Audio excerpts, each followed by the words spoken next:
power play in Australia and New Zealand's Pacific backyard. Shunned by Canberra and Wellington since Frank Bainimarama's 2006 coup, Fiji now has new friends, like Russian Foreign Minister Sergei Lavrov, making the first ever visit to the region by a Russian leader. The Russians are following in the steps of the Chinese, who've become the Fijian leader's new best friends. China's Vice Premier has been in Fiji. Bainimarama has been feted in China. And all this is raising concern in Washington, where containing China is a major geopolitical imperative. It's prompted the United States to break ranks with its Aussie and Kiwi partners in ANZUS, telling its ambassador in Suva to resume contact with Bainimarama. No one from Australia has had a meeting like this for more than 5 years. Fiji isn't just engaging with the Americans again, but a host of other democracies like Japan. Why the continuing impasse? Well, while Canberra insists on an immediate election in Fiji, Bainimarama says there won't be one for another 2.5 years, in September 2014. He needs that time, he says, to make some fundamental reforms. A new constitution to guarantee equal rights to non-Indigenous Fijians, a level electoral playing field of one man, one vote for the first time. It's all designed, he says, to stop the racism at the root of Fiji's chronic instability and end a coup culture that has seen 4 governments removed at gunpoint in 25 years. In the meantime, life for ordinary people goes on. Bainimarama is putting infrastructure into parts of the country he says previous governments neglected. And most important of all for Fiji's struggling economy, the Aussie and Kiwi tourists still come, still engaging with Fiji themselves, even as their governments turn their backs on Frank Bainimarama. Prime Minister, in the last 5 years, you've become a lot closer to the Chinese, you've become a lot closer to the Indonesians, the Russians, and a host of other countries. When was the last time you saw an Australian diplomat, face to face? I can't remember. Have you seen anybody from Australia since the coup 5 years ago? No. No. No. Does that strike you as extraordinary, considering the nature of the relationship, the fact that Australia's Fiji's biggest trading partner, biggest aid donor? Well, I think they're getting their instructions from Canberra. So I really don't have any say in that. But you say that for the last 5 years you have not met a single Australian official, right? I may have met one accidentally in some areas, but none. I can't remember. No formal Seriously. meeting? No, none. None whatsoever? None. They presumably know what you're doing because they've got an intelligence capability and eavesdropping and all of that. Well, there's no doubt about that. Does that bother you, that they're listening into you? Not really. And why wouldn't it bother you? Because we have an agenda to follow. And it's for the people of this nation, it's not really for the Australians. So you're saying there's no secret? Is that it? There's none. They're welcome to come in and find out what we do here, like everyone else, like the rest of the international community, that they come in and talk with us. But they choose not to. They choose not to. I mean, all along they've said they want an immediate election. All along you've refused. They say the ball's in your court. As soon as you start playing ball, they'll re-engage with you. What's your response to that? We're not here to play ball with Australia in terms of our constitution and our election dates. This is for Fiji and for Fijians. So whatever they want? Whatever they want is secondary to what we've got planned. You are never going to give them what they want? No, we're not going to have elections tomorrow. No, we're going to have elections next year. We're going to have elections when we're ready for elections. Which will be before September 2014? 2014. Which you've said all along? Which I've said all along. Kevin Rudd has repeatedly said that Australia has no beef with the Fijian people. The beef is with you.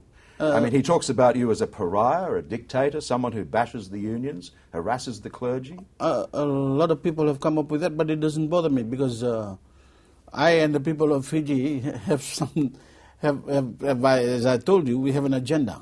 and we need to work on that agenda. Can I ask you your personal opinion of him? Well, I think he's a very ambitious politician. I think that's self-evident. Yes, and he hasn't done much for the Pacific Islands. In what sense? Well, you've never seen him around the Pacific Island nation states. He's complaining about everyone coming here, but he hasn't come here. What is the relationship specifically with New Zealand? Because I gather that Murray McCully, their foreign minister, has been meeting with your foreign minister in Auckland Kumbumbola. Yeah. That's quite different from the Australian approach, isn't it? Yes. It is. Mm. Are the Kiwis being more understanding, do you think? I think the Kiwis are more understanding than the Australians. And why do you think that is? The only reason I can think of is they've been pressured by the Kiwis to talk to us. People within New Zealand. People within New Zealand. And there's quite a significant Fijian community there. Yes, that's a large number of Fijians in New Zealand. There's certainly no division between Australia and New Zealand in terms of their public statements. You're saying that privately New Zealand is being more understanding. Yes. They've still got these smart sanctions on you, haven't they? Yes. Including these travel bans. What sort of pain is that causing you still? Well, there's a lot of people that we want to bring on board, financial institutions, the board, as board directors, but they can't because of the ban. So that's the only bit that we... And of course our rugby players, we cannot pick the best players to go to Australia and New Zealand because of the ban. I mean, I've had several senior businessmen in Fiji say, private businessmen, saying they would have been happy to have served you and the government had those bans not been in place. I agree. That's really been damaging for you, hasn't it? That's the damaging bit. There's a lot of people now calling for re-engagement within Australia, isn't there? The Lowy Institute, the Australian Strategic Policy Institute, and yet Canberra turns a deaf ear. Why do you think that is? Well, I think it's more to do with pride than anything else. They've been on this path for the last, 5 years, and then don't want to move away from it because they've made a statement about going to elections and they will assist us. So they're sticking with that. Labor is clearly in trouble in Australia, and Tony Abbott looks increasingly likely to be the next Prime Minister. Do you think he'd be an improvement on what you've got at the moment to deal with? Would he be more understanding? I understand Abbott is more understanding of the situation than Kevin Rudd and his team. And yes, I would think there may be a change in policy. You and he are much more likely to get on, aren't you? I mean, he's a sportsman. Yes. He's a boxing champion. You'd like that? No doubt. Yeah. Would you hope for a better relationship if he gets in? Yes, there's no doubt about that. We hope for a better relationship with every country in the region, especially Australia and New Zealand.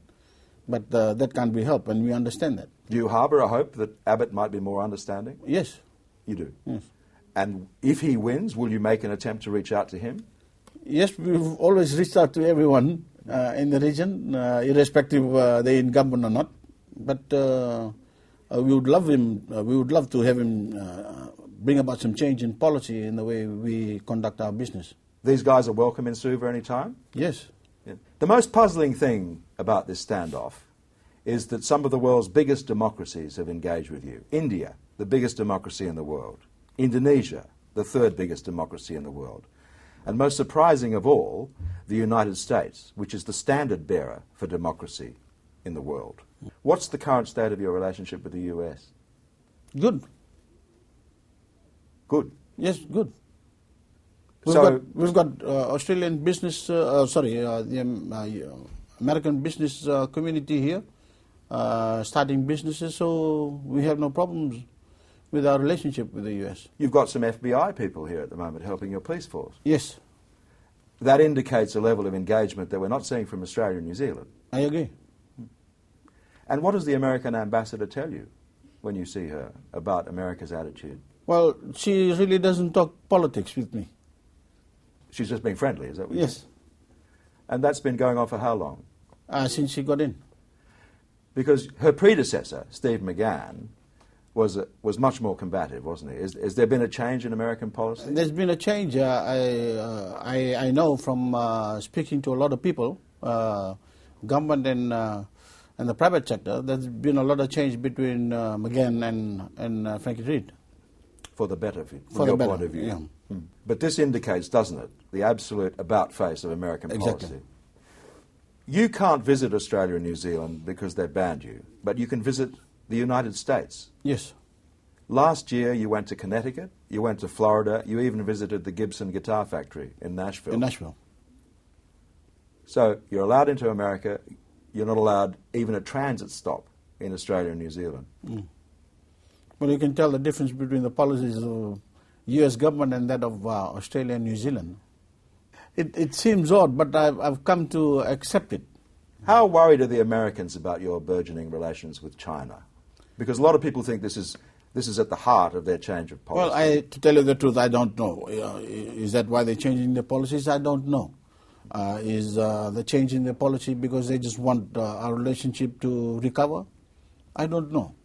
But given the geopolitical politics which governs everything in international affairs, it's fair to say, isn't it, that the Americans would be concerned that China has got a much stronger foothold in Fiji. Well, China has been here since 1975. It's just that our relationship has strengthened over the last few years. Can I ask you what they're giving you and what they want in return? What we're getting from China is a lot of loan for construction work in our roads, in our bridges. That's it. I gather it's a huge amount of money you're getting from them. Well, for loan facilities, maybe about 200 million. 200 million, which in Fiji is a lot of money. It's a lot of money. And politically, are they giving you support? They're giving us support politically because Australia and New Zealand has withdrawn from our side of the world. So, yes, they've recognized our sovereignty, which is very important for us. Have you developed a friendship with the Chinese? We have. You personally?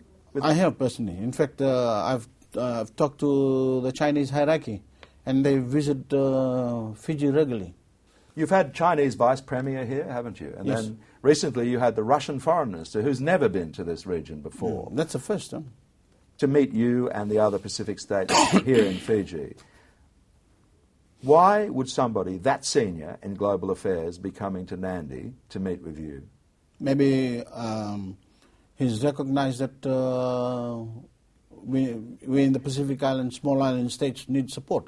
Australia's Pacific Islands Minister Richard Marles talked about checkbook diplomacy and Russia exploiting small Pacific states. What did you think of that statement of his? He's talking about checkbook diplomacy? Are you saying he's a hypocrite? Of course he is a hypocrite. I mean, hasn't he been giving money to the Pacific Island nations in the last 5-10 years? So what's the difference? Did Mr. Lavrov do what the Australians feared he would and offer you money to recognise their puppet governments in South Ossetia and Abkhazia? No, he gave us a donation to help us in our flood appeal. And that was it? And that was it. Why do you think Russia is so interested in this part of the world? As I've said, maybe he thinks everyone's backed off and this part of the world needs assistance. So these guys, the Russians and the Chinese, are seeing an opportunity because of the withdrawal of Australia and New Zealand? Yes, but I don't think they're taking it very seriously. They should be worried. They should be worried. You're the current chairman of the Melanesian Spearhead Group, which represents 95% of Pacific Islanders. Only Canberra and Wellington see me as an outcast. Nobody else sees me as an outcast. How important has that chairmanship of the MSG been in terms of establishing your mana in the rest of the region and the world? Well, for the next 2 years I'll be chairman of the Melanesian Spearhead Group, and before I give it back, we have a lot of things to do.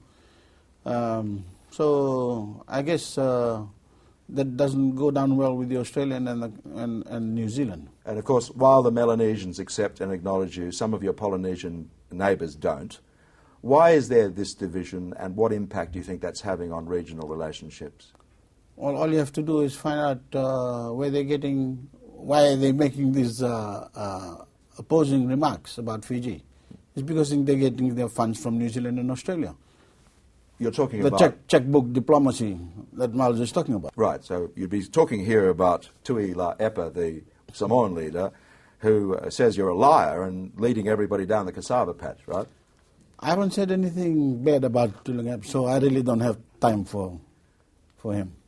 Well, he doesn't have any problem about saying the most insulting things. Well, exactly, because of exactly the checkbook diplomacy that you talked about earlier on. Is he a puppet of the Australians and New Zealanders? Of course he is. And he should be. He should look at himself and look at what he needs to do for his own nation before throwing stones at Fiji. Assuming the election takes place, which you say it will, the big question is what form it will take. Will it be a democracy as Australia and New Zealand understand it? In other words, a level playing field where everybody can stand? Or will it be more like an Indonesian-style democracy with a high level of military control? To tell you the truth, Graham, I really don't know at this stage. But I would presume that we will continue where we left off. Who will be able to stand and who won't be able to stand? Everyone is able to stand. Even Laisenia and Garisei? Even Laisenia the guy and you removed? Yeah, even Laisenia and Garisei. I mean, you told me once before no one will be allowed to stand on behalf of any one race in Fiji. Is that how you envisage it? Yes. It'll be equal suffrage, one man, one vote. That is definite. That everyone has accepted that. And that is the way we're going to go. Are you going to stand for election? Right now, I've not made up my mind because I want to do the constitution and the election process first. Are you saying you're not ruling out standing? I'm not saying that. You're not saying you're ruling it out, or are you ruling it in? I'm ruling it in. You're ruling it in? Yeah, I might stand. I don't know. You're going to consider it closer to the event? I will consider it. All the indications are that if you did decide to stand, you would win. The Lowy poll gave you 66% popularity in the country, which would be the envy of Julia Gillard and John Key. So is it your feeling that if you did stand, that you would win? I would win. No doubt about that? No doubt about that. Well, why not announce that you're going to stand? Because why are you delaying that? I guess what I want, I want to concentrate on what I'm doing now. If I tell people I'm going to stand, the concentration will be diverted to politics and standing for election instead of just continuing what I need to do now, and that is bring about a credible constitution and then of course the election. You've also got this multiracial agenda. Everybody is called a Fijian. Yes. How important do you think that's been for the psychology of the rest of the population in Fiji? It is very important because years past, there's been a division in the races, division in the religion, and we want to bring that together.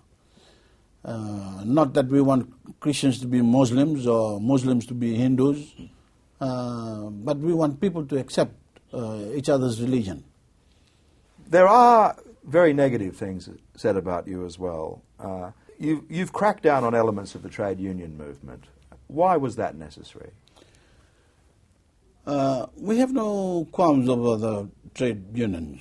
We have a lot of trade unions here going about doing their own thing in their own way, and there's no interference.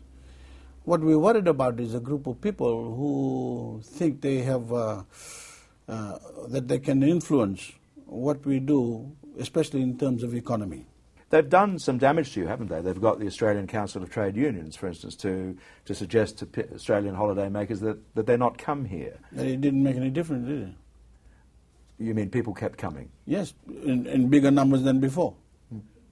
I mean, how much of a threat are they, under those circumstances, to the country? Because some people might suggest that this is economic sabotage. Well, it is. And that's exactly what we tried to do, to remove their hold over our economy. And guess who was helping them? The Australians and the Kiwis. It says a lot about these two countries. The other problem area for you in terms of international perception is this notion of religious persecution. Right? Why have you targeted the Methodist Church in the way that you have?